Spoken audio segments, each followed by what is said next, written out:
Hello and welcome to Decorate It. My name is Mary and this is Wes, and tonight is episode 32, and we actually have a guest speaker on tonight, which is Don Morse. So basically, tonight's entire episode is going to be chit chatting with Don and wanting to kind of get his little life story, his experience in rod building.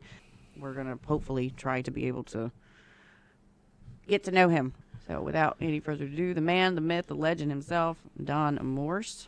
Hello, Don. How are you? Can you hear I me can now? hear you. I'm good. Can you hear I can me? hear you. Yeah. I can't believe Don Schaefer made it on the show before I did. What's up I, with that? we just happened to be talking about paint blanks, and I was like, yeah, Don Schaefer would be a good one to, bring on and chat with about that, because obviously that's what he does for a living. So, but we wanted to bring you on Yeah, just to have a chit chat with you, friend. absolutely. Absolutely. So, Don, how how did you get started in rod building? In rod building. Just Well, rod back building. in 1995, I was taking a family trip. Well, my friend's family. We were taking a trip to Canada, and I didn't have a pike rod. So my best friend's dad said, "Let's build you one." So that's what we did, and I mean, so it's been almost 30 years, and we built the first one on his kitchen table. Took it up fishing, some flies and spinners that I built, and just snowballed from there. That's awesome. Yeah. That's really awesome. So I guess was that the first time you went fishing, or was that years before that? No, no, I've been fishing since I was 2 years old, but Oh that yeah, was expert level. yeah, yeah, right, exactly. So it's been a long time fishing, but no, that first rod, it was funny too because it was built on an ugly stick plank with some, I don't know, I don't even know the brand of guides, whatever, but yeah, we had built it all up and headed up to Canada where the roads end and fished for a week and ate pike and drank lots of beer. So here's the better question: do you still have that rod? I don't. It was stolen. Oh I had a bunch of no. rods stolen from a house that I was renting. Yeah, it was it's pretty bummer, but yeah, all my gear was stolen at one time. So Oh no. I can't stand a thief. Can't stand a thief. So you also like that fishing trip. Obviously, was a great because you get to build that rod for it. Tell us about the HFF trip that you took and got to go up there with Aaron and Joe and all of oh them. man, yeah, right. So yeah, that was just that was last month. We I'd been salmon fishing before, but never in the rivers, never with a fly rod. So when Joe and Steve invited me to come up, I had to jump on it. I actually had Mark Kraus build a rod for it. I was in the middle of moving and had time to finish it up, so I sent all my parts to Mark and he did it up. Put a little Yoda on it for me and everything. So, but incredible, absolutely just mind blowing, the scenery, the float trip, just everything about it was absolutely incredible. I can't thank this guy's enough. But and then hanging out with Aaron and Jack from Anglers Resource for a little while, getting to know them a little bit, and catching some big fish was just, yeah, once in a lifetime trip if you can make it up there. Oh yeah, absolutely. And hanging out with Aaron and Jack's fun in itself. Mm-hmm. We met Jack whenever he was first brought on the team, and they were just giving him hell. Oh yeah, we got lots of good stories and lots of just it was just a great time. So there's lots of good stories to tell from many years to come. So So how did you get on the manufacturing side of rod building? yeah, so man, this was, what year was that? So I started Michigan Rod Builders back in, I actually started it in 2011, and then we had our first meeting in 2012, which I missed because Landon was born. So on that side of things, getting into the industry, getting to know a lot of people, I had met up with the guys at Circuit Tackle and was on their pro staff for a bit. And the president and vice president, had to talk with me and asked me to move to Florida. So more than 10 years ago, I moved down there working for them and, got to know everybody from, custom rod builders to manufacturers to factories, U.S. manufacturers, foreign manufacturers, all the ins and outs of the whole fishing rod industry. So that was a really good run for 10 years, and now I've decided to go elsewhere and go out on my own with a really good friend of mine, and working on not just custom rods but also some manufacturing here in the States. So That's awesome. You moved closer to us too. You're, right up the road, basically. yeah, right up the road. Yeah, everybody's gonna come over there for coffee, but yeah, well, it's what you guys are about an hour and a half, I believe. So Yeah, right at it's it. up in the Winston-Salem area now. So, but yeah, it's beautiful up here.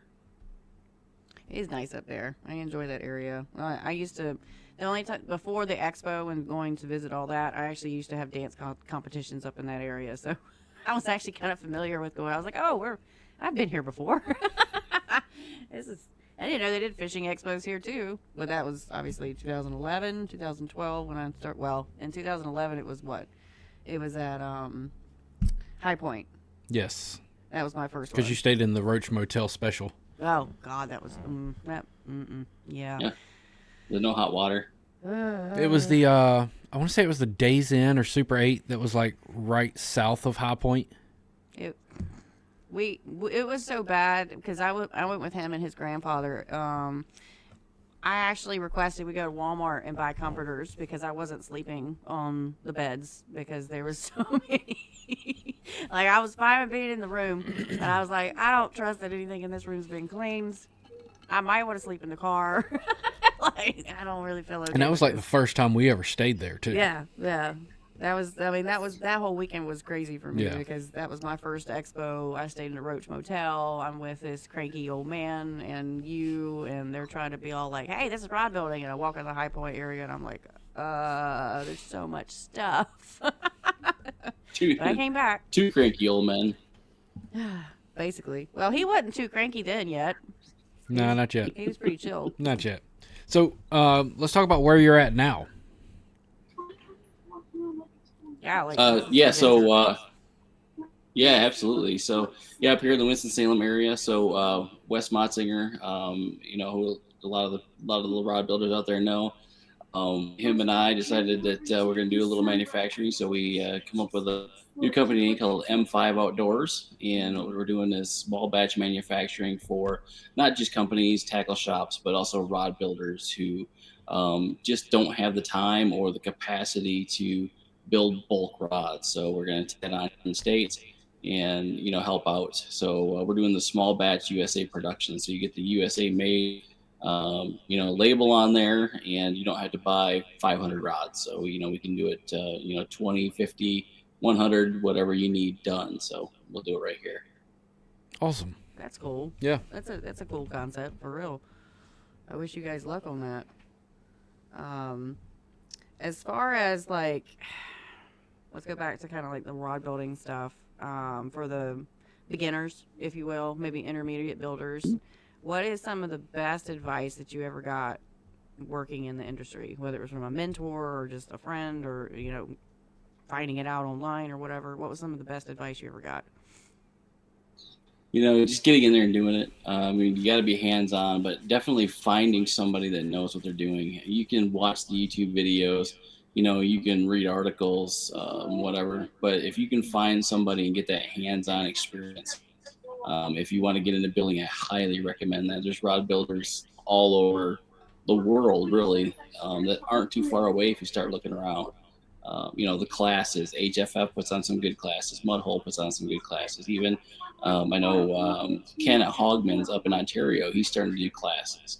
So those things, really good way to do it. And, go to the expo. Not the one here in Winston-Salem, but anywhere where there's rod building centric things.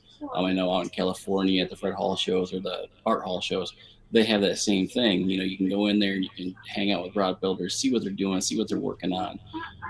But I spend a lot of seminars at not only at the ICRBE, but also having the Michigan Rod Builders events and bringing people in, just getting to know rod builders. And that's the biggest thing about ICRBE. I've been going for a long time to that, and it's the camaraderie that you get. You get to have other people and just sit down, talk, But that on is the only way to go.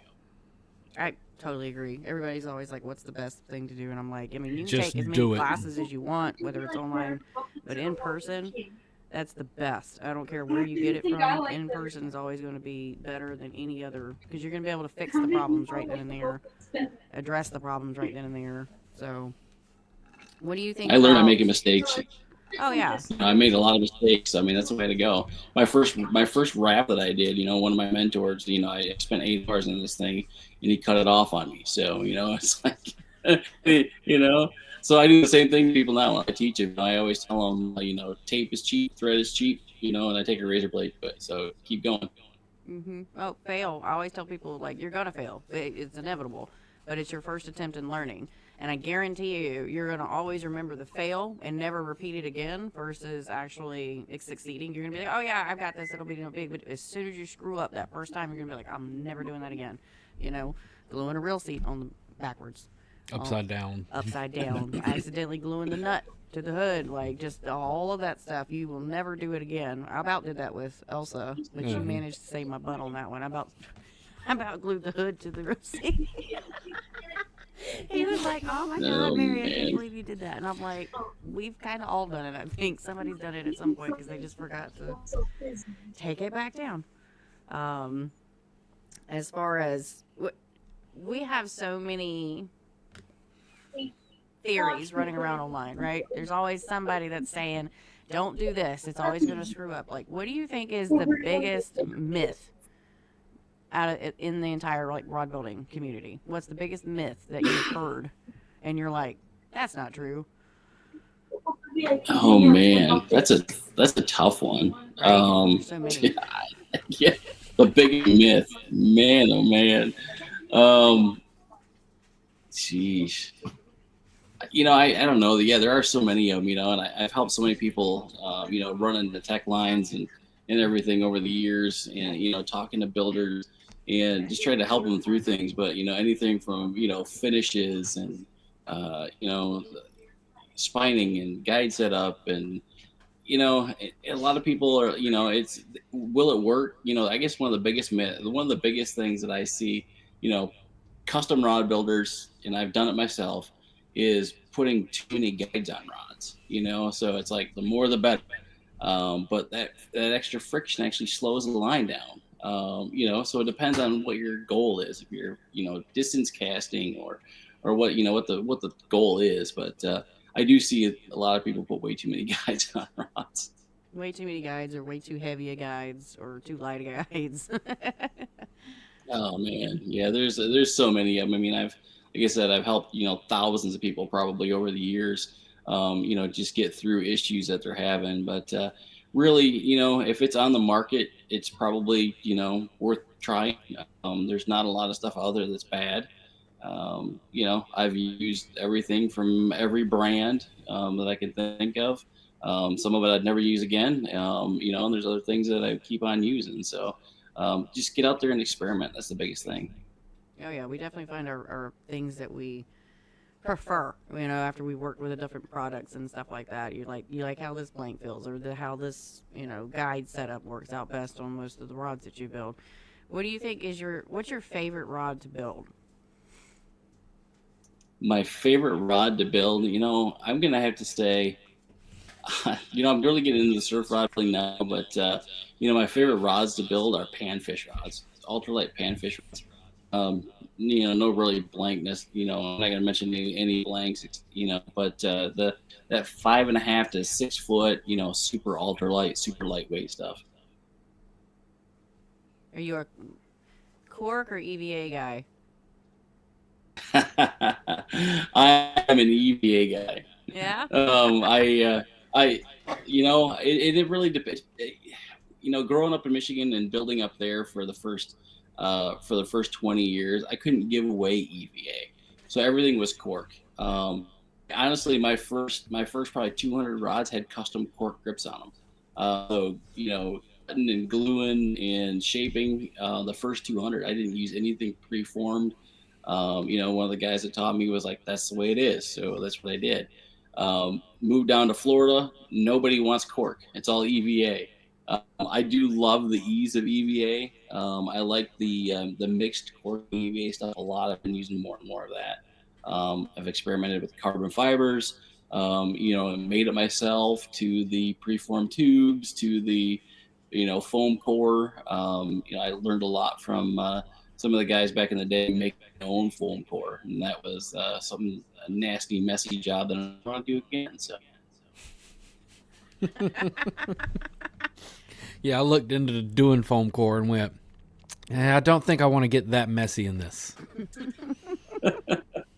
it is very, very messy. There was a bunch of guys that were doing it coming to the expo, and Ken Preston was one of them that taught me a lot about them. My buddy Jason Dale does a lot with that still, but yeah, it's a nasty, messy job, and I would rather have somebody else do it. Somebody's got to do it, but not me. Right? Like there's some That's things that's right. like, That's nope. I'm not doing Yep. that. Mm-mm.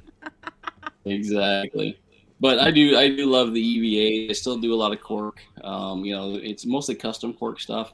Not too much preformed. It's hard to find some good stuff. But honestly, there's some manufacturers out there now that are making a really nice cork EVA combination that just looks really nice.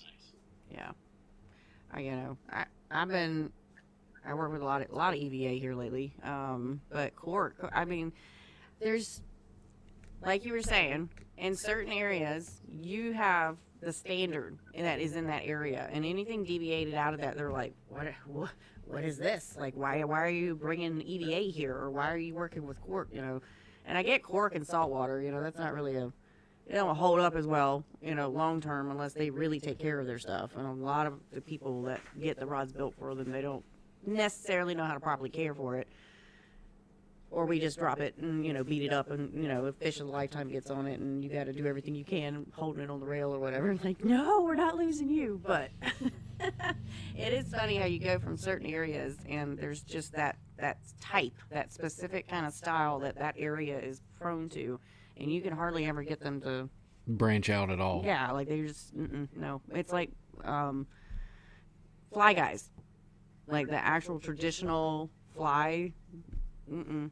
You cannot get them away from certain things, and if you put any extra thread work, or even some people get like antsy about feather inlay, being on there, like, no, you gotta have the purest kind of look to it. But tell us a little bit about Autism Anglers and how all of that started with your lovely son Landon. Yeah, lovely most of the time. Yeah, no, and he was when he was diagnosed in 2016 or 2017. I really didn't know. I didn't know anything about autism really. All I know is what I was learning from that support groups, what I was reading, what we were learning. Janine and I were learning just working with him. And as I was learning, I was telling the people at work, about it a little bit, and everybody I knew was really in the fishing industry, and I was encouraged to, kind of combine what I knew with fishing with what I was learning with the autism, and so in 2018 we put together Autism Anglers, and really the main goal was just to reach out and tell the angling community about what we were finding out, just tell about autism, what it really is. It's not lot of myths out there about that. I mean, everybody watched Rain Man back in the day, and that's one part of the spectrum. But yeah, so as we were learning about that, I didn't really have anybody to tell except for anglers. So it started off as just a way to get them, just to get the word out. And immediately we had people asking if we knew autistic anglers that we could tackle. I've got tackle, extra tackle. What can you do with it? And that morphed into our Awesome Anglers program, and that's our main goal now, is sending tackle out to autistic anglers all over North America. We've had some years we've sent out probably 1,000 boxes. On average is 200 to 300 a year. Wow. But yeah, it's at no charge at all. Just go on to autismanglers.org, fill out an application, and we send out a box of tackle. So it's Awesome. all donor supported. So luckily last couple of years we've been able to buy new tackle instead of relying on used and kind of mismatched stuff. So we've been getting the boxes out there. Shipping is high, so I mean it costs $10 to send a couple pounds of tackle out to each one of them. So we definitely love our supporters. Fundraisers. We love the like Facebook birthday fundraisers and PayPal fundraisers. There's a lot of them out there that we get. There's some groups around the United States that will have fishing tournaments, and all of a sudden we'll get a check in the mail, and it really goes a long ways. That's awesome. Yeah, it's really awesome. If somebody wants to send tackle to you, like how do they get in touch with Or donate you? or anything. Donate? Like how do they get in touch with you in order to be able to contribute to that? Yeah, right now we have too much tackle. The biggest way we can help. Yeah, That's great, actually. Absolutely. The biggest help right now is monetary donations to help with the shipping, and also the shipping is a really big part. Like what goes into the boxes and the shipping labels. Just all of it just adds up so quick.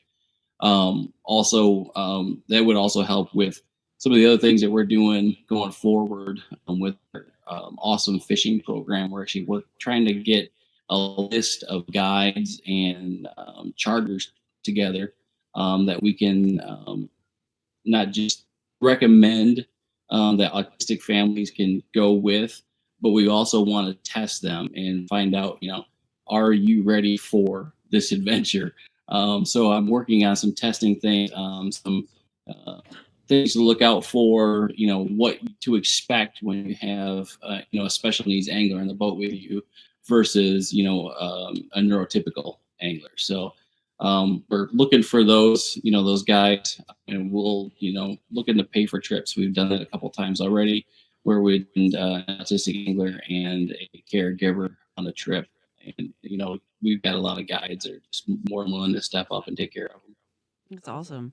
Like that's really cool. And I mean, just the fact that they could be able to take them a charter, and they put them on fish. Like I'm sure that makes the kids like super super happy to be able to like, well, we got a fish.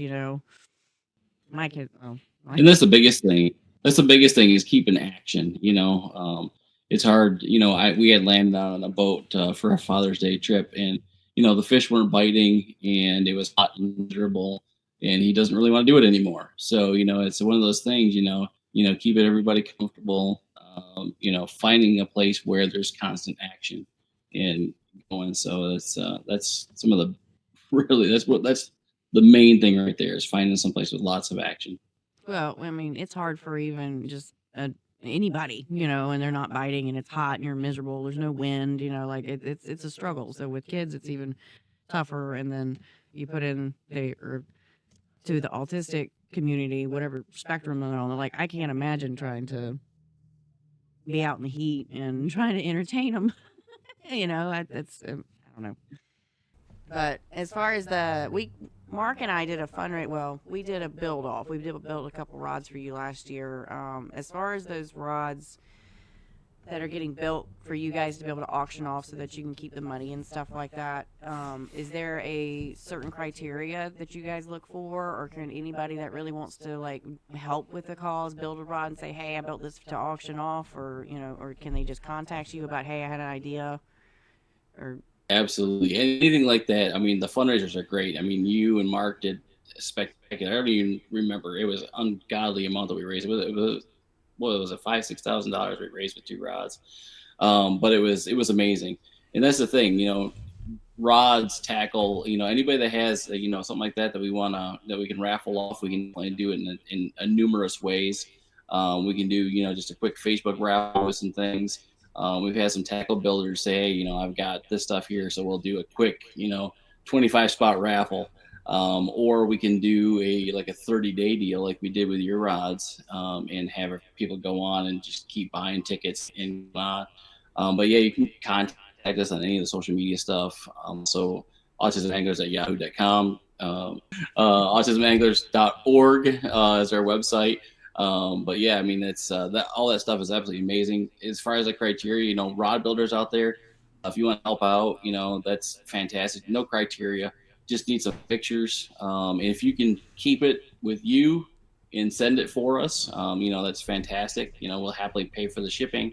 But that would help too, instead of shipping it here, then shipping it again. But some good pictures of it, and would more than happy to do that. And thank you if you want to do that for us. Awesome.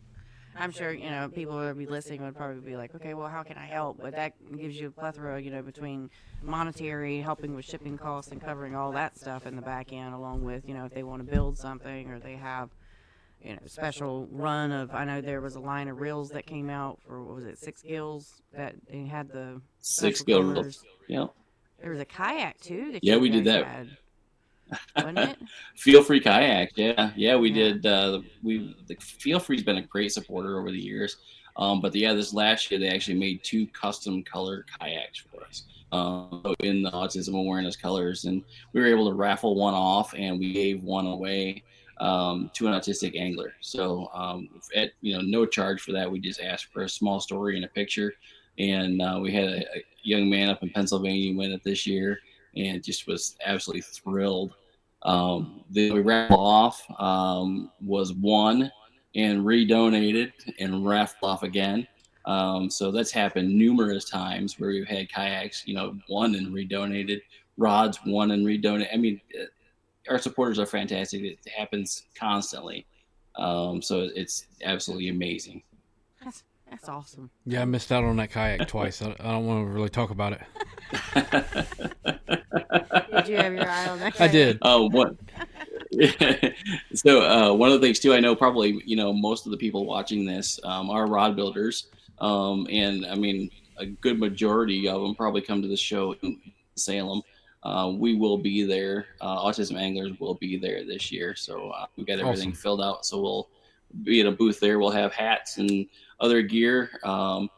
Everybody will be able to meet Landon. So I know we keep telling him that he's got a lot of people that love him around the world that he's never met. So maybe we'll have him.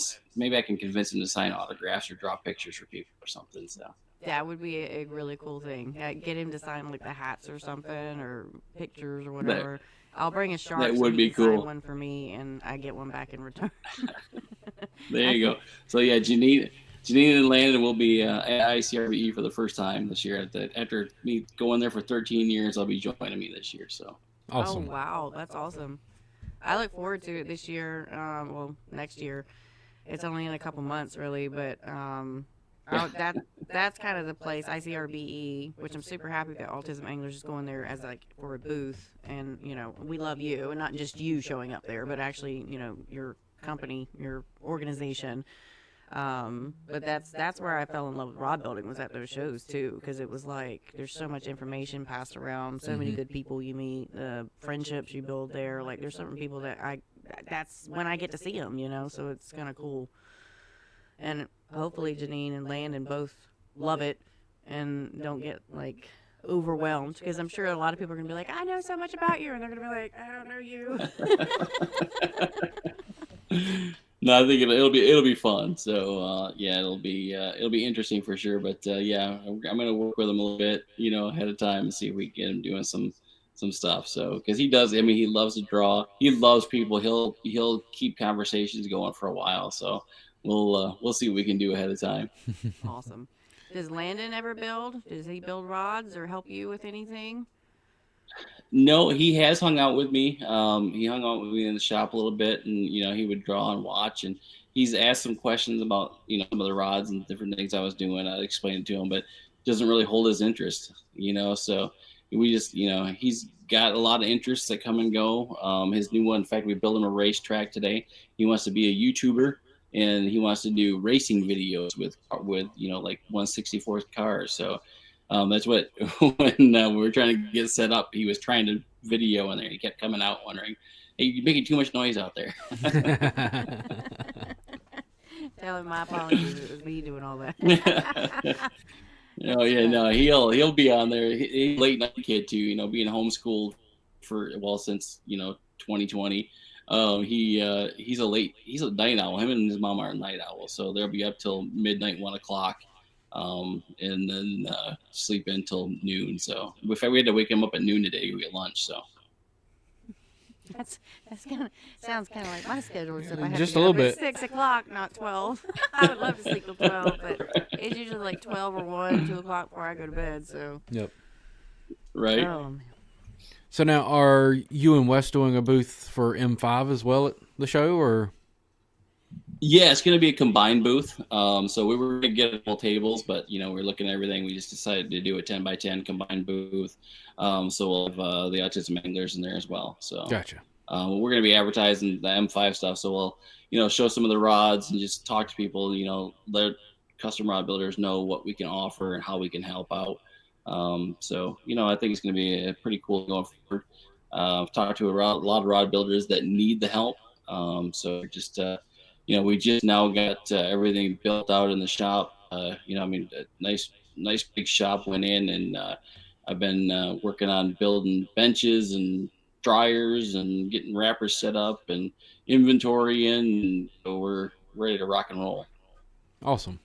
But I think the only other thing that I kind of wanted to hit on was as far as like anybody in the industry, whether they're hobby, small business, they're thinking about making this like a big thing. Like, what's your one piece of advice when it comes to rod building in general? Which I know that's Do it super hard to right. dial in. Yeah, do it right. Don't scrimp. Do the best job you can. One of the biggest things that I see is rod builders not getting their worth out of their builds. It takes a so you see it all the time. Where they'll build it for the price of parts, or they'll build it for they spend 4 hours on it and they make $20. Price it accordingly. I mean, if your work if your work is no good and it's only worth $20, fine. But get your worth out of it. It's people go into stores and spend $500 on rods every day that are built in China or Japan. So take your time, do the best you can, but make sure you get your your personal value. Your time. You can't. I mean, you need to be paid for your time. So. Yeah. Yeah, if like, say you're going to a day job and you're making $30, $40, $50 an hour, and you're coming home and doing better work than at your day job, and you're not charging that or more, you're truly watering down the market as far as pricing goes. Absolutely. Well, yeah, you're watering the market down, but you're also going to work yourself to death, because what's going to end up happening is a bunch of people are going to go, oh, he said he'd build it for $250. So you're going to get all those cheap guys that are going to come swamp him. He's going to end up building like 50 of them. He's going to get burnt out before he gets to the 20th rod, and he's like, why am I doing this? Because you were selling yourself too cheap, and you got, if you're getting paid $30, $40, $50 an hour, like, Lord Almighty, you doing good, but but you definitely do have to, definitely. You have to put it in Get paid perspective for what what your time is worth. Yeah, absolutely. And it's easy to get burned down on it too. I mean, I had a lot of times where I get burned out. You get too much of them. The same thing going again and again and again, and it's easy to get burned out. So, one of the things that that I was kind of focusing on was trying to do less of them, but make them a little bit more exciting. Not the same thing over and over again. So it's super easy to get burned out on it. Yeah, that's me personally. I don't like to repeat. I can't stand. I know it's where the money's at, and Wes and I have had many fights about these having to do boat setups. Because they usually want duplicates. They want everything to match because it's a matching set. I can't stand it. I got to the second rod in a boat setup, and I was like, I want to cut my foot off. I don't want to do this. And he's like, it's so simple. It's just repeat what you did. Just do it again. And I was like, I don't want to do it again. This is killing my soul. Like, I could have wrote a book of poetry about how it tormented my soul and destroyed my desire. Like, I mean, Wes was like, you are ridiculous. Sit down and rap. But I mean, I can't do the dupe. I can't like it. If I get too, even doing too many grip sets of like things that are similar for me just kind of dry. It's like, it's not fun. It's not exciting. So I have to kind of like resettle myself and find invigoration somewhere else to bring me back to center. Like if you ever got burned out on something, like what do you think? What is your kind of like reinvigorate your soul? Like if you have to come back and refocus on something else, like what gets you outside of the funk, if that makes sense? Yeah, so I mean, the biggest thing, like like you said, is doing the same. A bunch of them. I've got one guy that wants them all exactly. He'll get 36 rods all exactly the same. It's like trying to get through them is a grind. And then I just in the middle of it, yeah, I'll throw in the middle of it. I'll throw something wild and crazy for myself or something, just to build. And that really helps. One of my biggest things, and it's funny because every rod builder is different. Keeping clean and organized, that helps keep me motivated. I see other people that love working in a mess, and if that works for you, fine. But try cleaning it up. Clean and organized keeps me motivated doing things. Maybe I should try that every once in a while. We get my Sorry. shop cleaned. Hey, it's not necessarily my fault because you and the boys come in here and go, "What's this? What's this? What's this?" and move everything around. It's like I'm playing. Okay. Not you so Whoa. much, but the boys definitely come in here and go. I "What's come in this? here What's and this?" go, where is this? And I tell you where it is. Where is exactly this? where it is. And then I come back the next time and go, well, where'd it go? You know why it's like that though? Because the bench is the drop zone this is my glue up table, my everything table. But it has to be cleaned off for the podcast. So all that stuff just gets shuffled really quickly, getting everything set up. And then we lose it in the shuffle. And then it's like, I had it here, but it's not there anymore. Mm-hmm. And, Every time. And Every 2 weeks this happens. so it's just like overhaul of dramatic, just, and Saturdays is always the errand day. So I never have time to come in here and just like put it exactly where it needs to go and clean it up. We just kind of have to. I mean, it's literally like you see on Instagram those moms that are showing you behind the scenes. I have a really clean kitchen, but prior to that, they're doing whoosh and like just knocking everything over to the side. That's how it is setting up the podcast. Wish I had a dedicated room, but we don't. But also, since it has grown so much, it's getting to the point we need a larger shop. We do need a larger shop. But what do you work? Do you have like I know with M5 you said you just built a place to work. Prior to that, were you building like out of a garage or in like a room? Did you have a dedicated space? Yeah, I did. I had a dedicated room. Actually, I Janine and Landon flew up to Michigan to her sister's wedding, and while they were gone, I put up a wall and split our great room in half, and she came back to a new wall in the house. But yeah, that was That's epic. that was my room. It wasn't big. It was 9 foot by 12 foot, but it was it was big enough to build in and have a door to shut, and that way the mess stayed in there. Yeah. You could keep it as organized as possible, but again, that would get messy real quick. It's real. Like I can clean, and like after working on a rod, it's back to being screwed up, and it's like it's inevitable. But I see other people online, and I look at their pictures of their bench, and I'm like, at least I couldn't function in some of how their benches are set up because there is stuff everywhere. I like clean, but I can't keep it clean all the time. But I also can't work where I can't see the bench either. Like that. Yeah. One of the big things I see builders do is having deep benches. Having a 3 foot deep bench. I mean, the shallower better. I mean, if you can run it on a shelf that's just big enough for your wrapper, so it doesn't get cluttered, and have everything in bins organized. That's huge. But yeah, having too large of a bench. I mean, you put stuff there and it stays there, or that's big. In the new shop, we actually have 2 wide benches, and there's a wrapper on both sides. Mm-hmm. So there's not much room in between the wrappers, so it cannot get cluttered. Yeah, you have to pick it up and put it back where it goes. You can't just leave it there. Ours are Absolutely.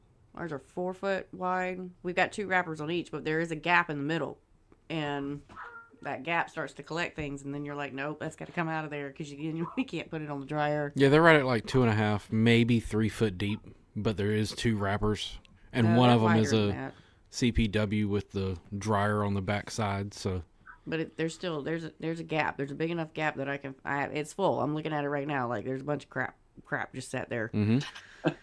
So Then you start pushing it to one side to find something, push it to the other side to find something or else. doing the whole push it back so you could like record or pretend that it's clean kind of thing, and and then it's like, where did that go? Oh, I don't know. Maybe it's buried under the 20 things that you pushed on top of it.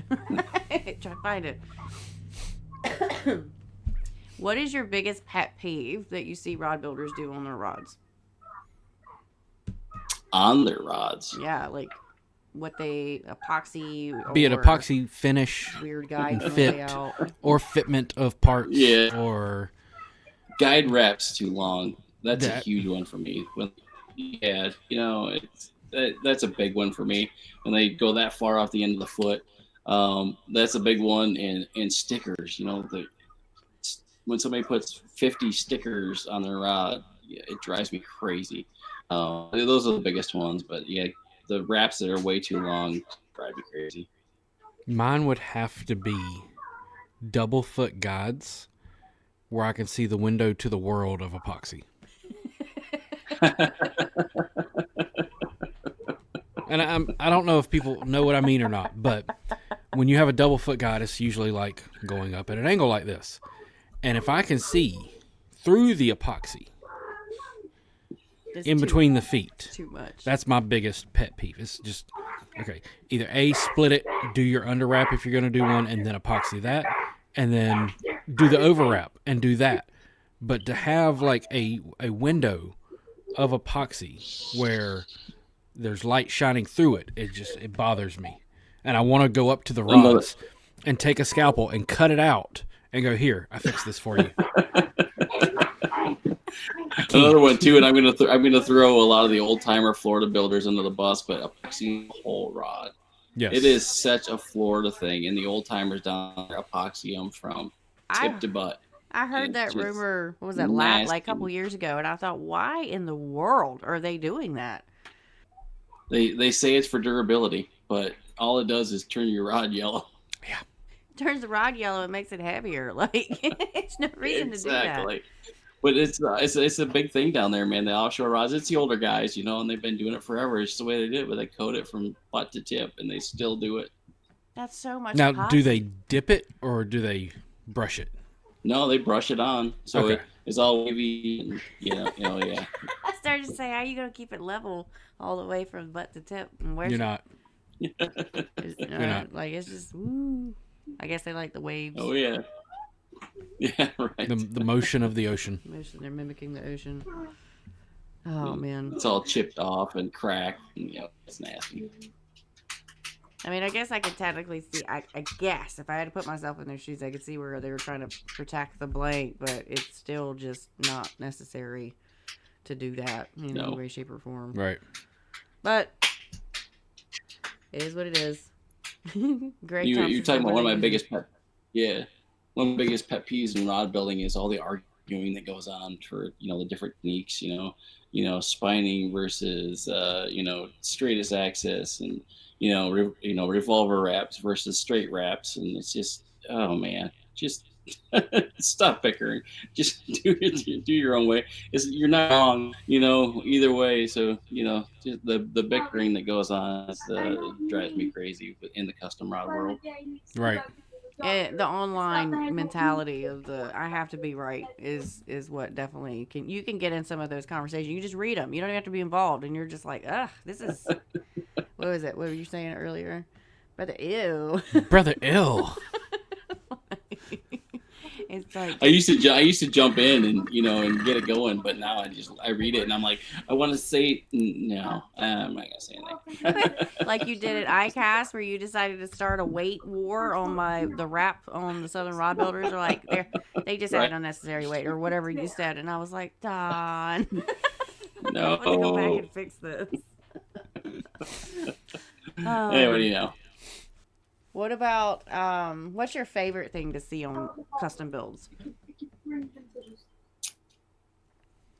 Clean epoxy work. That's my favorite thing, is clean epoxy work. I've seen, I love some of the decorative wraps and things, but it's, perfect level finish. That really, I'm into the clean and classy now. I do a lot of black and silver rods, black with a single silver trim band, but epoxy perfect glass, and that's what I'm looking for.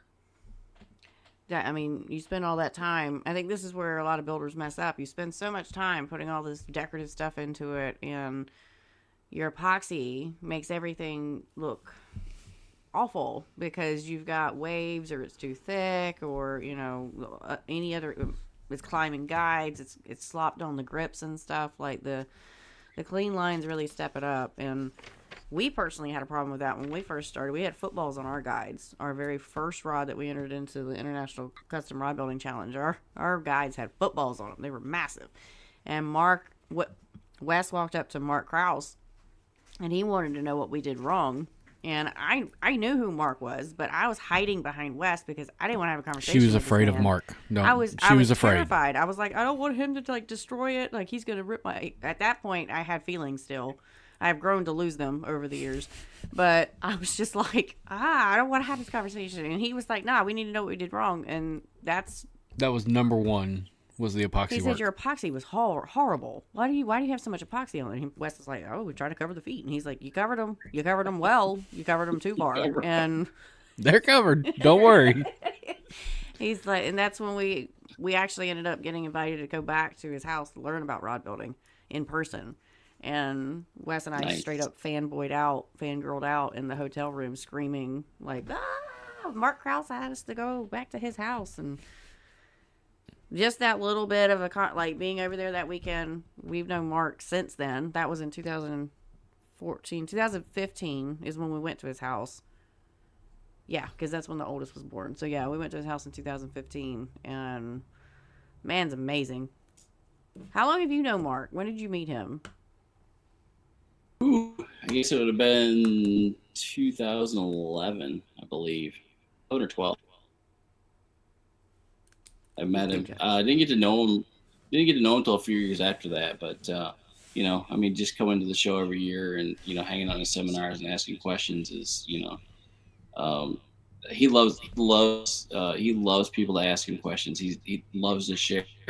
And that's one of the things. He's the best in the world, undoubtedly. But he also loves to share. And you gotta know how to take it, because again, same way, you can try to hurt my feelings, but I don't have any. Mark will tell you how it is. Mm-hmm. And he does hurt a lot of people's feelings. He's very set in his ways, but he's so willing to share. He'll give you the shirt off his back. He's just a super nice guy. And he's made more mistakes probably than all of us combined in rod building. Oh yeah, I'll call him up and tell him what I messed up, and he'll just laugh. He'll be like, "You want to hear my 1,700 that I've done in the time I've been building?" And I'm like, "Sure, you'll make me feel better." Oh yeah, he'll still to this day. I mean, I don't know how many rods he's built, but he sends me pictures all the time of things he screwed up. He's like, I didn't like it, or look at this, it folded in on me, or I messed up here, so I'm starting over again. And that's the thing, he messes up and he starts over again. Mm-hmm. If you mess up a piece, because he mills a lot of the stuff himself, he messes it up. He's not going to throw it on the rod because he doesn't want to build another one. He's just going to throw it away, start over until he gets it right. He's one of the reasons not going to put it out there unless it's right. Yeah, and he's one of the reasons why the Southern Rod Builders got the slogan for him was knowledge shared, not wasted, because he is so willing to help you. Like, but bring your skin with you. Yeah, your thick skin. And I think the favorite thing about Mark is not only is he straightforward with you, but he always teaches by asking questions. He always wants to see if you can figure it out before he goes, well, no, it's like this. And I think the greatest advice he ever gave me was, one, always think outside the box. Don't be just stuck in what you're being given, like in the rod building industry. There's other ways to do stuff. But the best was that anytime that you don't know how to do something, whether it's in rod building or it's not in rod building, your brain makes you think it's 10 times harder than it really is, because you don't know how to do it. Because I went to him, I tell him myself all the time. I went to him at his house that weekend, and I said, those single threads at the beginning of guide foot wrap, how the heck are you doing it? Because my brain was going, how do I lock in one thread? Every time I try to do it, it's just coming undone. I didn't know anything about the hitch knots. I didn't know any of that stuff. I was just beginning. And he's like, "Oh, it's simple." And that's my favorite. It's his favorite quote. "Oh, it's so simple. simple. It's so simple." And I'm like, "It's simple because you've been around doing it since you were 8 years old, Mark." Like, Jesus Christ. But he's like, "Pull throughs," and I'm like, "What do you mean pull through?" And he sat down and he started one and he showed it to me, and I thought, "Man, I'm an idiot." He goes, "No, your brain made you think you were an idiot." So I don't know. I love the dude. I know he's one of the reasons why I keep trying just stuff, because like you said, if he messes it up, he starts over again. He doesn't just settle for what it is there. And the other thing I really like about him is he's always trying new things to him. Always. Yep. Education is super. Yeah. Once he starts doing stuff, he's like, now he's pouring acrylic. Like, Yeah. took the lessons to do all the little like engraving that you could do on the coins and stuff, so he could do it on his real seats. Like, he's always learning. It's crazy. And he's like, "Oh, this is easy." Yeah. I'm sure it is, Mark. It's easy. It's easy. It's so easy. It's so simple. It's easy. Oh man. And it really isn't. I mean, it's not, it's not rocket surgery, building rods. I mean, if I can do it, anybody can do it. So, I mean, it's not hard. It really isn't. It's just taking the time to do it right. That's the biggest thing. So I used to, a lot of times, this is what I hear online, or people in person, like the older guys in person, on the piers and stuff. Like, I build rods, I do some repairs and stuff, and they'll be like, they were looking at some of my wraps or something. They're like, "I'd never be able to do that. I wouldn't have the patience for it." But, I've tried a few and I messed them up, but I just left them because whatever, it's for my rod. And I'm like, well, if you're building rods for other people, like it's your business, your custom rod is your business card. Why are you settling for that? And they're like, "Well, it's just for me." And I was like, "But if you're telling other people on the pier and you're handing them your rod, this is what I do. I can build you one." Like, a lot of people will go, "Well, the public's not going to know that you messed up on a wrap." Well, actually, a lot of them can figure out that X is not in the right spot when they go to look at it. And they're just like, "Well, it's for me. I just settle. It's fine." I don't like to hear that, And I know that a lot of people just can't get over that whole wanting to start over kind of thing. But it actually is so good for you, if you can. Hi. Hi. Hi. Sorry we're keeping you. How are you? hold on. Let me change the micro. Let me change it to the speaker. Hold on. Let's see. Now you can hear him. Hi. Hi. How are you? Hi. I forgot your name, but you're the one who made me a shark. Oh, Mary? Mary, yeah. Did you Yeah, like Mary. your shark? Yeah, I love my shark. Awesome. I don't like it, I love it. I'm glad. You're gonna meet in February at the ITRBE show. Hey, why does everything seem so quiet in here?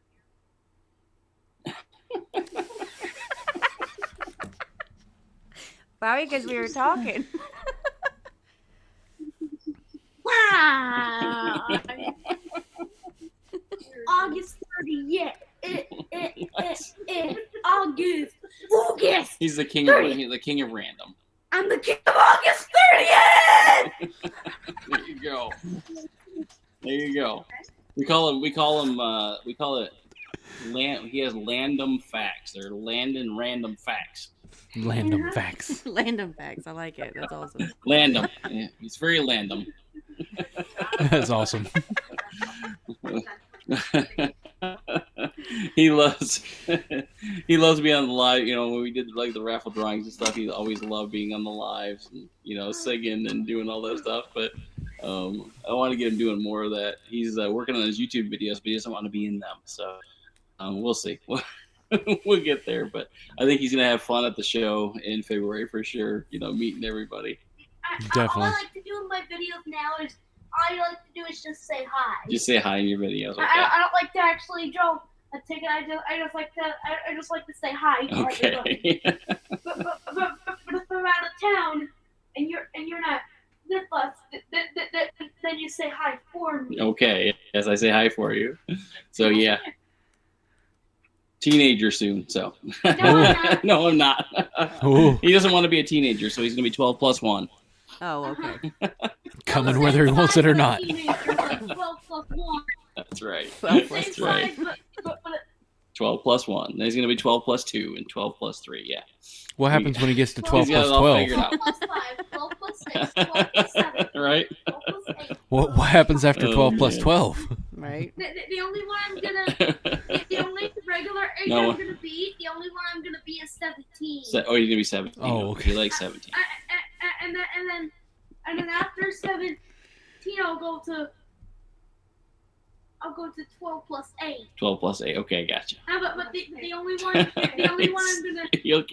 gonna do is 17. See, he'll keep going for hours. Anyway. How about you tell him why I like 17? All right. Well, Don, I do appreciate you coming Can I say on, bye and when they sorry leave? for the super late start tonight with everything, and No. thanks for being patient. But it was It was awesome. having a great chat with you and Landon.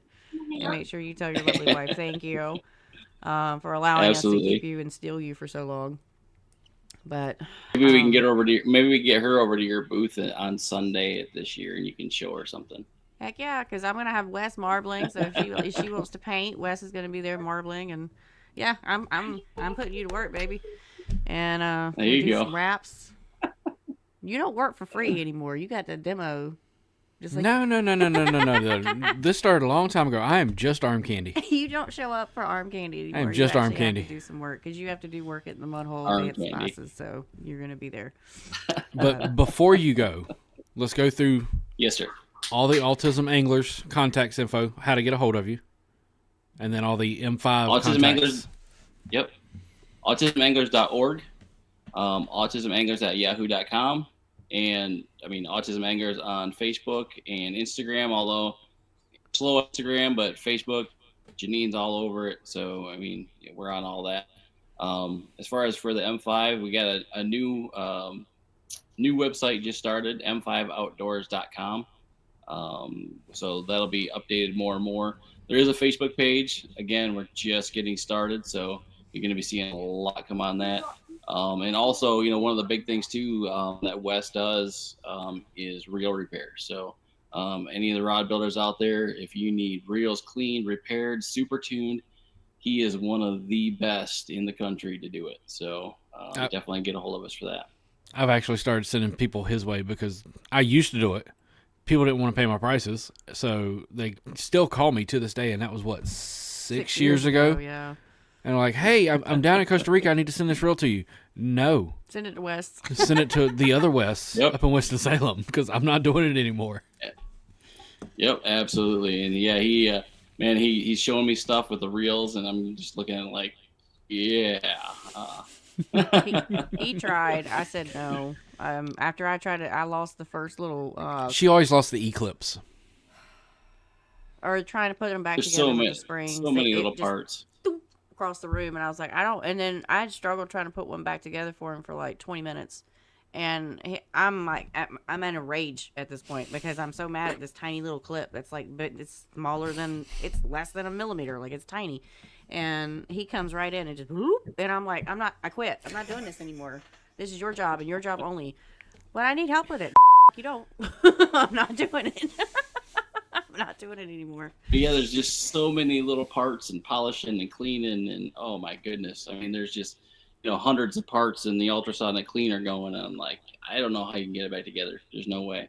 And putting them in the ultrasonic and then them getting out of order how you put them in and then being able to put them back together in a random order. That's all you. Yeah. I can't. I got so mad. I can put And this I oil- can put big parts on. This oil goes here, this oil goes here, this grease goes here, this grease goes here. It's like, yeah, that's a lot. But he is good at it. I mean, actually, I got to go surf fishing this last week. First experience surf fishing, and some of the reels that he had tuned up. It just, wow, just amazing. Yeah. Before I let you go, how was your first surf fishing experience then? Since you haven't done it, did you catch anything? Yeah, it was good. The drum weren't really on the bite, but we caught a bunch of blues and other garbage. But yeah, there wasn't much going on. I mean, nobody was really catching drum. We only saw 2 or 3 the whole 3 days we were there. But lots of bluefish, and just had a good time, just hanging out and getting all sandy and dirty, and getting up early, and but it was a really good time. It's definitely totally different from anything I've done before, so I really enjoyed it. Awesome. Well, we won't keep you much any longer. We do appreciate you coming on. It's been fun chit chatting, learning a little bit about you, and having our back and forths. So hopefully, I guess the next time we'll see you is at the expo, unless you're not going to be at Mudhole, right? You're going to just be at the expo. I won't. Yep, I won't be there. When did they reschedule it for? January 31st, February 1st, and 2nd. So we're going to the Wow. classes down there, and then 3 weeks later, we're back at the expo. So busy. There you go. And anybody, if anybody watching, wants to get a hold of me, if you're not friends with me on Facebook, hit me up. I'm answering rod building questions all the time. I love to do it. So, whether it's industry questions, whether it's, rod building questions, how-tos, what not to do, things like that. I live and breathe and talk rod building. I think it was Mark. Maybe it wasn't Mark. I don't remember who it was. But somebody called me the Rod Rain Man one time. So, but yeah. That's very fitting. I love it. That's awesome. Thank you. And we will let you go now, and we'll see you in a couple months then. Hopefully you have a wonderful Sounds good. Thanksgiving and Merry Christmas, Happy Holidays, all that jazz. I know we just got through Halloween, but, we won't talk to you until later. So enjoy Sure. your night, and thank you again. Take care. Bye. Bye, Don. Bye, Landon. Hold on. He wants to say goodbye. You're still on. We're still here. Oh, and to top it off, bye. Bye, Landon. That tops it off. Bye. Okay. Bye. You're good. Bye. Bye. Bye. Okay. Oh, one more bye. Bye. Bye. Okay. Bye. Bye. Bye. Bye. Hold on. Bye. Bye. Bye. Oh, that's awesome.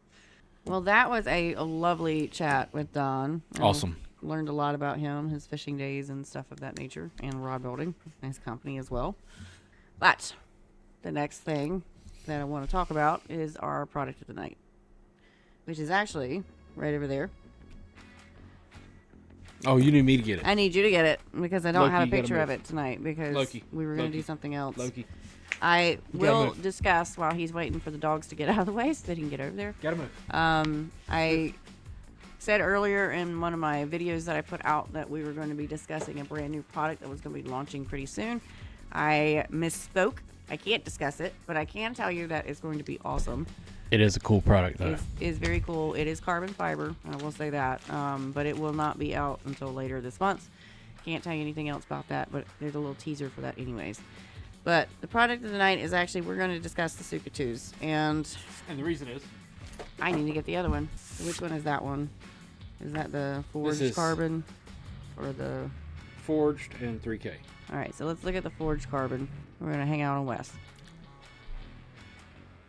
First off, they're on sale right now. They're 25% off, so that might be a little ordeal for you to kind of consider. But they're super easy to glue up, and super easy. That clear coat, I think, is one. I'm so glad that I painted them because that clear coat, I really think, makes it stand out 10 times better. Darth didn't get glued up with the other three because I was actually going to do a video on how to glue these up and then post it, but they're super lightweight. And actually, I'm glad that Darth didn't get glued up yet because now I can do a comparison of how much weight the clear coat and that little bit of paint that I added to it is actually going to add to it. It's going to be minuscule, obviously, but most people like to have those kind of details and stuff. But for an all-in-one kind of handle and something to think outside of the box with is like to customize it. You can paint it. You don't have to paint a picture on it, but you can also look into hydro dipping these things. You can look into like having your logo or maybe decals on it. You could probably even Cerakote them. You I might mean, be it able would to cover do up the that. carbon, but But there's options of things that you can do with the things that we have available for now 'em. the biggest thing you'll want to keep in mind is you're most likely going to have to cut your blank, depending on what blank you get. Yeah. They are only made in the same diameter, inside diameters here. They all come the same way. There was one I think we cut off right at 8 inches off the butt of it and put it in there. I don't remember. There are ultralight blanks that will go all the way through on these and even the spinning models. And then I think there was one we had to cut off to get the desired length. One we had to cut off to get it to fit. So you will have to take measurements and make sure that it's going to go in here, and if not, how much you're going to have to cut off to be able to fit it inside of it. So Yeah. And make sure that, that's obviously the intended action after it's been cut, because it does change, the power and all that stuff a little bit. You will want to brush up on what happens when you cut the butts and cut the tips. To get the desired action, you may actually have to select a different blank than what you originally wanted. But Or you could just not cut it. or just not cut it. And just have it how it is. It just, there's so many ways to cut. Just make sure to look before you cut.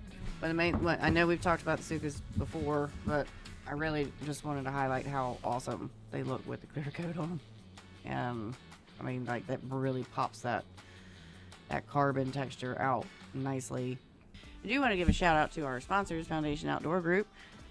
They are doing some awesome sales on Mudhole this week. There is 25% off all of the American Tackle handles and also the real seats. And they also have just put out another 25% off all the American Tackle and CRB guides as well. So these are little pre-Black Friday flash and dash deals that they're doing. There's 2 more that if you go and look at their website, you can actually see that there's 2 more that haven't been announced yet. So there's going to be upcoming surprises. We'll go with that because I don't really know what they're going to be. So this is a time where if you want to try the Suka 2 or you want to try the G2 handles systems that was on the Ghost, the all white with the Shiroi series that they have, this is time to kind of get in there and get a little bit of a discount off on it, because that I'm gonna tell you that G2's handle, They're nice. on the Shiroi, the Ghost rod that I built for iCast that Mudhole gave away on the live video, that was so slick, and it was easy and so nice. Like the finish on it, it was just, and the parts that they have to put together with the trims and everything, it makes it super, super easy to really kind of class it up. And you've got the options of the silver and the black to go with it. And then obviously you can customize it past that. But now it's time to kind of check that stuff out. Get 25% off.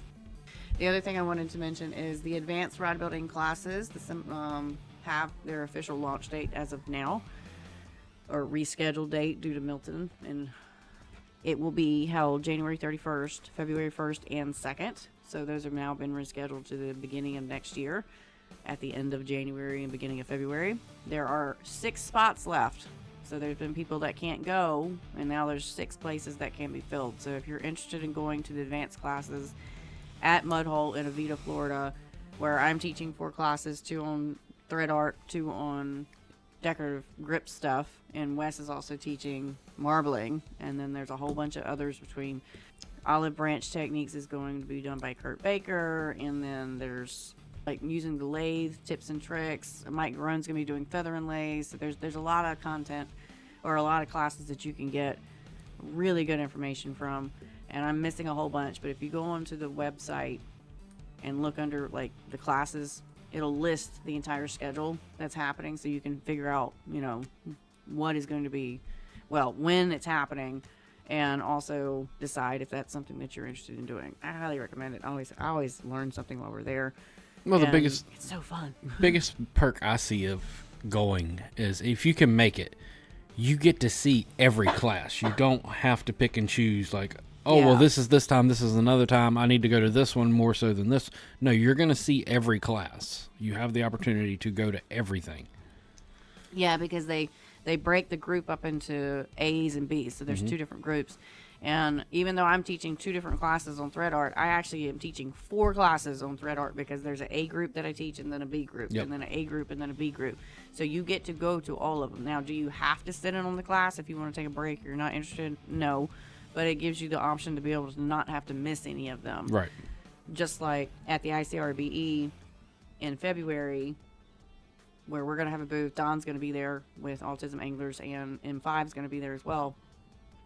there's going to be seminars. And as of right now, I'm teaching 2, maybe 3. But with those seminars, you kind of have to pick and choose because sometimes they're overlapping with somebody else that's in a different area. Sometimes they're not. But, you know, you have to make a sacrifice on something based off of, you know, what's going on at the time. So that's the only downfall to kind of having that schedule. But with the way that Tom has it set up, you really only you have to do it that way because you want to be able to get as much content done. But sometimes they're going to have to overlap. Mm-hmm. But with the advanced classes, like Wes said, there's no overlap. You're going to be able to get to all of the classes and participate in all of them and not miss any information. So thank you, Foundation. For one, we got some awesome sales going on. 2, rescheduling those classes, and there's going to be an upcoming announcement of a product dropping soon that I actually have in my possession, so I can tease you with that. But it's fun. It's nifty. And I will definitely let you know what it is and how cool it is as soon as I'm allowed to. But I'll be looking forward to that in the upcoming month. Let's put it that way. Yeah. And I can do that safely and it not be anything. But it's a great company to work for. And, you know, I continue to look forward to how the future evolves for working with them and helping educate other people and traveling and all that amazing stuff. All right, so Q&A, your lessons on Thread Central. Can you give me a rundown of what they are like? So everything but one course is on Thread. Everything's about decorative wraps. Ooh, excuse me. Decorative wraps. The basics course is kind of like the intro, kind of throwing all the terminology at you, kind of what the axes are, like explaining all this, the background information, if you will, kind of the prep course to get you understanding the rest of the stuff. And then each course that has a pattern, whether it's the out and out or it's the spider or the multiple axis chevron, they all are video content along with text. So what I did was I would wrap the wrap and I would be recording it. I take all that time with those hours because I mean, think about it. Like these wraps take me a while, so none of these things was done in, you know, it's like an 8-hour period where I'm taking and filming and recording all that, and then I have to chop it down to a digestible kind of content because you're not going to want to sit there for 8 hours watching me do it thread for thread, you know, like you're just not. Nobody wants to do that. I don't even want to watch myself do it thread for thread for 8 hours, you know what I'm saying? So I would take it, not cut out steps, but speed it up. Focus, did a voice recording, so I'm explaining everything that I'm doing while I'm doing it. I break it down thread for thread, how to space it, what colors I use. So every pattern that's on those courses, I give you my thread patterns. I give you the numbers for the thread patterns. If we're using Madeira or a ProWrap or not, whatever I was using, I told you what it was. And I tell you how to write the patterns out so that you can check it off, walk away, all the way through to the finished wrap. Now, the only course that's a little weird is the spider.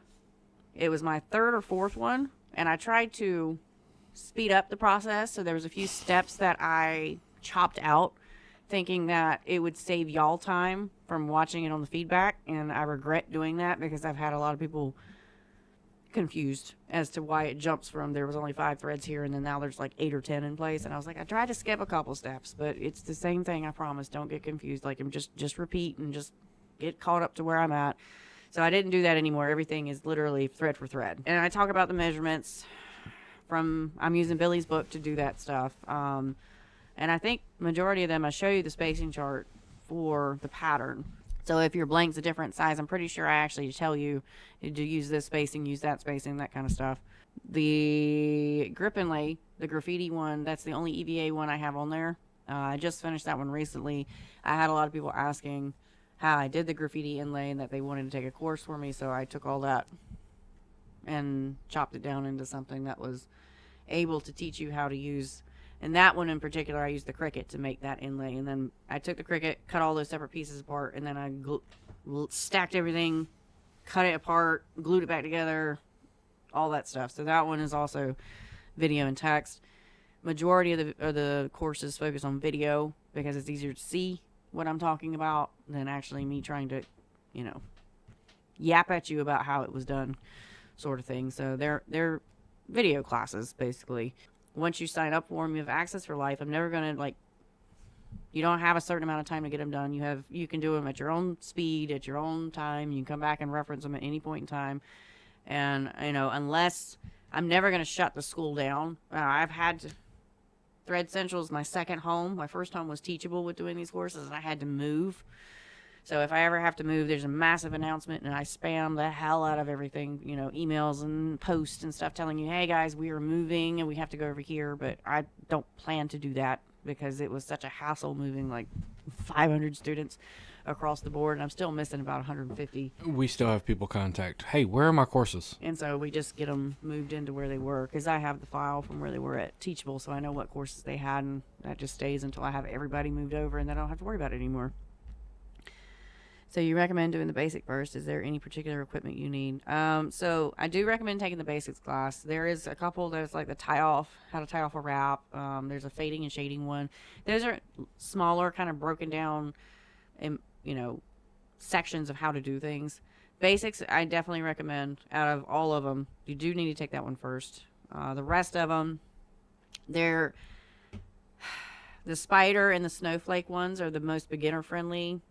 Multi-axis chevron as well, but because it is video content and you're not having to figure it out on your own, you can kind of go in whatever order you want to, but some of them are a little bit more, like the iron cross is kind of hard because it's a weird pattern because you have to pack in, pack out, and do all this weird stuff. But as far as equipment, I'm in my videos, I'm always using paint pens, calipers, popsicle sticks, painter's tape, double-sided duct tape or carpet tape, whatever you want to reference it as. Alignment jig. My decorative wrap alignment jig, which is just most people call it a butt wrap jig. I didn't like the term butt wrap because we're not always doing wraps in the butt anymore, so I just call it deck wrap jig, but it's the same thing. And a circle template, along with a packing tool. I use a packing tool a lot, and then obviously thread and scissors. And wrapper. And something to hold the blank in place, whether it's a wrapper or hand wrapper or cardboard box, balancing it on the table kind of thing. There's people that wrap in their laps. I don't like to do that. I've tried it before. I'm not a fan, but that's basically all it's needed for it. And you don't even have to use the tools that I'm using. Those are just, over time, that is what got me faster at doing the setups and more accurate results. So that's one of the reasons why I push people to try those tools, because between the circle template and the deck wrap jig, that was the biggest game changer for me, because then I could get straight lines drawn down the blank super fast, super quick, and they were accurate, and I had something to follow to keep all that axis line straight as I'm packing everything, because it moves as you pack. But the goal is to get more of those courses out this upcoming year. More of the thread art, and I have a couple follow-ups for the EVA stuff that I want to kind of put out there too. A more beginner-friendly one. I'm not going to, like, the graffiti one's not a beginner-friendly, but then again, I didn't know what I was doing when I did it either. And I figure me explaining it, you guys would be able to get there faster than I did, me trying to figure it out for the, 6-7 different ones I did. But I want to do a beginner-friendly kind of EVA inlay and talk about overlays and inlays and the difference between the two. The decorative wrap courses are definitely on my priority list for next year. I just don't know how fast I can get them done, because I do have so much work to do as well, as far as grips and rods and everything. It was awesome to talk to Don tonight, really kind of get to know him a little bit more on a personal level. We've known him for a few years now, and I've seen him since being going to the expos. Mm-hmm. But didn't like know him. You didn't like have a conversation. Like I didn't get hugs. You can get hugs. Yeah, it's hugs. I should have brought up marshmallows tonight. I almost lost him as a friend, because he found out that I don't like marshmallows, and he was like, I don't know who you are anymore. Because he brought in those like Rice s'mores. Krispies. Oh, Rice Krispies, and he was like, do you want one? And I was like, I don't eat those. And he's like, what do you mean you don't eat those? And I was like, I don't like marshmallows. And he's like, who are you? And I was like, oh God, ever a marshmallow man. But he's a really nice guy and super fun and hilarious when you have a conversation with him. But he's serious. You know, you can ask him any question and he'll happy to answer it, happy to talk to you about it and help you through with stuff. Like, super nice guy. And you know, if you're interested in trying to help out with monetary or even physical things that you could do for Autism Anglers, check him out. Like, I think he said these autismanglers.org. And obviously you can contact him on the business page on Facebook, and they're on Instagram.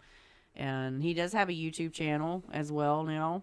All around awesome dude. I wish him luck in his new adventure that he's on, and there's no excuse for him not to show up at ICRBE since he can literally like basically roll out of bed and he's there. He's Just right there in about. Winston-Salem.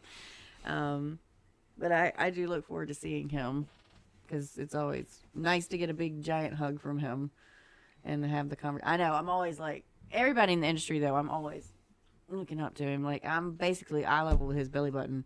He's a big guy. He's really tall. He's not that tall, He's but about that tall. Actually, no, he's not quite that tall. I had a picture of us. I think I'm like you're in rib his cage. armpit. I think I'm like rib cage. You're in his armpit.